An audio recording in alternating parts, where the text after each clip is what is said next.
और बड़ी जानकारी आपको दे दे, तीस्ता सीतलवाड़ से जुड़ी हुई खबर मिल रही है।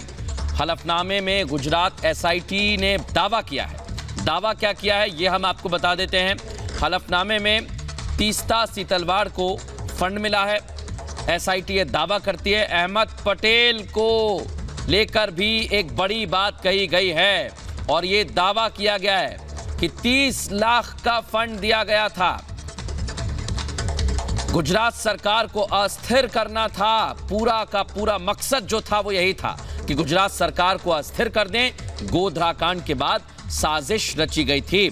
और देखिए, आप इस पूरे मसले में तीस्ता सीतलवाड़ के किरदार को समझिए कि तीस्ता सीतलवाड़ किस तरीके से गबन करती हैं। पैसों के हेरफेर में वो शामिल रहती हैं और फिर सरकार को अस्थिर करने के लिए उनको पैसा भी मिलता है और फंड भी मिलता है। लोगों के पैसे को भी वो गबन कर जाती हैं। ये पूरा का पूरा खुलासा कर रही है एसआईटी की टीम। लगातार जांच चल रही है और रडार पर हैं तीस्ता सीतलवाड़ और अहमद पटेल। आपको याद होगा, कांग्रेस के वरिष्ठ नेता जिनका नाम एसआईटी ने हलफनामे में दिया है। बड़ी बात यह है कि अहमद पटेल का सीधा संबंध था कांग्रेस के शीर्ष नेतृत्व से। और अगर अहमद पटेल का नाम इसमें सामने आता है तो आप ये समझिए कि सीधे तौर पर कांग्रेस का शीर्ष नेतृत्व भी सवालों के घेरे में है।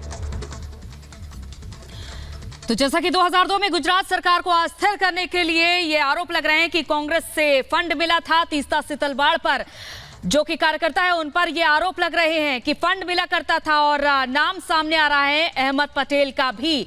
तो देखिए, तीस्ता सीतलवाड़ को 10 लाख रुपए, माफ कीजिएगा 30 लाख रुपए दिए गए थे और एसआईटी ने अपनी हलफनामे में ये बड़ा दावा किया है। तीस्ता सीतलवाड़ पर साजिश रचने का ये पूरा आरोप लगाया गया है। तो अब जांच पड़ताल आगे बढ़ाई जा रही है। जैसा कि 2002 में गुजरात में कांग्रेस की सरकार हुआ करती थी और आरोप लग रहे हैं तीस्ता सीतलवाड़ पर। गुजरात एसआईटी बड़ा दावा कर रही है और जानकारी ये मिल रही है कि तीस्ता सीतलवाड़ अब रडार पर हैं एसआईटी के और एसआईटी इस मामले को लेकर लगातार कार्रवाई कर रही है। अलग अलग डॉक्यूमेंट्स, कागजात जुटाए जा रहे हैं और हलफनामा देखिए आप, बहुत महत्वपूर्ण है। शहजाद पूनावाला भारतीय जनता पार्टी के प्रवक्ता हमारे साथ जुड़ गए। शहजाद, बड़ी बात यह है कि अहमद पटेल का नाम सामने आ रहा है, तो अंदाजा लगाइए कनेक्शन क्या होगा। आप क्या कहेंगे इस मसले को लेकर?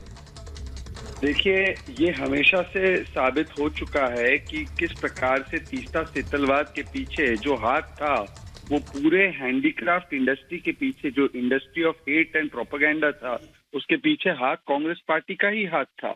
और इसीलिए बार बार कांग्रेस पार्टी के षड्यंत्र के तहत ही इस चीज को किया गया। और आज सवाल ये पैदा होता है कि जो कांग्रेस पार्टी उस समय पर ये झूठे प्रोपेगेंडा को प्रसारित कर रही थी, आज उनको जवाब देना चाहिए कि तीस्ता सीतलवाड़ के पीछे जो पॉलिटिकल फोर्सेस थी। इससे पहले भी जब संजीव भट्ट का मामला कोर्ट पहुंचा था और उनकी पीआईएल को खारिज किया गया था, तो तब भी कोर्ट ने कहा था कि संजीव भट्ट के पीछे कुछ पॉलिटिकल एक्टिविस्ट थे।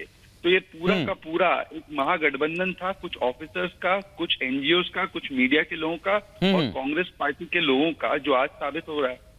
शहजाद, मेरा एक सवाल है, क्योंकि तीस्ता सीतलवाड़ पर जब कार्रवाई की जाती है तो लोग सामने आ जाते हैं और विक्टिम प्ले करने की कोशिश की जाती है, लेकिन अब तो देखिए अहमद पटेल का नाम सामने आ गया। अब क्या आपको फिर लगता है कि लोग विक्टिम प्ले करेंगे?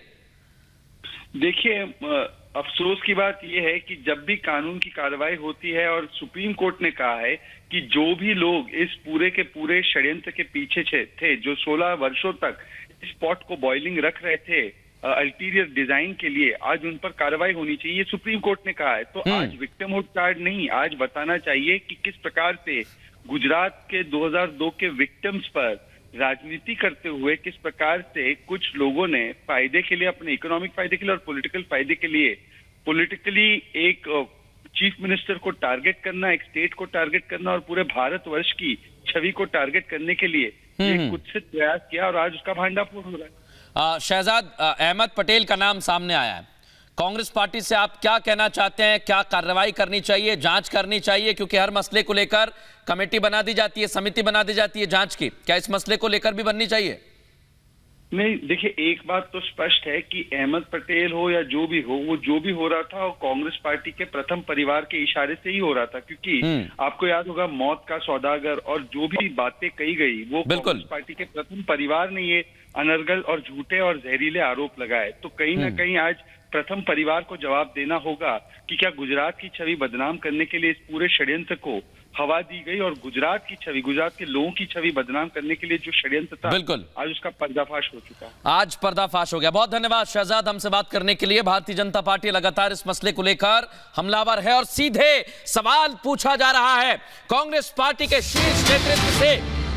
बीजेपी के प्रवक्ता संबित पात्रा ने ट्वीट किया, ट्वीट करके हमला बोला। संबित पात्रा ने पूछा, तीस्ता सीतलवाड़ ने गुजरात सरकार को अस्थिर करने और मोदी को फंसाने के लिए जो कुछ भी किया वो कांग्रेस के इशारे पर किया। यह स्पष्ट राजनीतिक उद्देश्य के साथ था। प्रारंभ में कांग्रेस द्वारा तीस्ता को लगभग 30 लाख का भुगतान किया गया, इसलिए पैसा और शक्ति की लालसा साजिश के केंद्र में थे।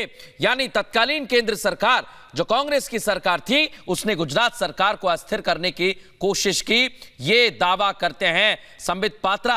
और बार बार कहते हैं कि तीस्ता सीतलवाड़ और कई लोगों के बहाने कांग्रेस पार्टी जब सरकार में थी तो उसने गुजरात सरकार को अस्थिर करने की कोशिश की।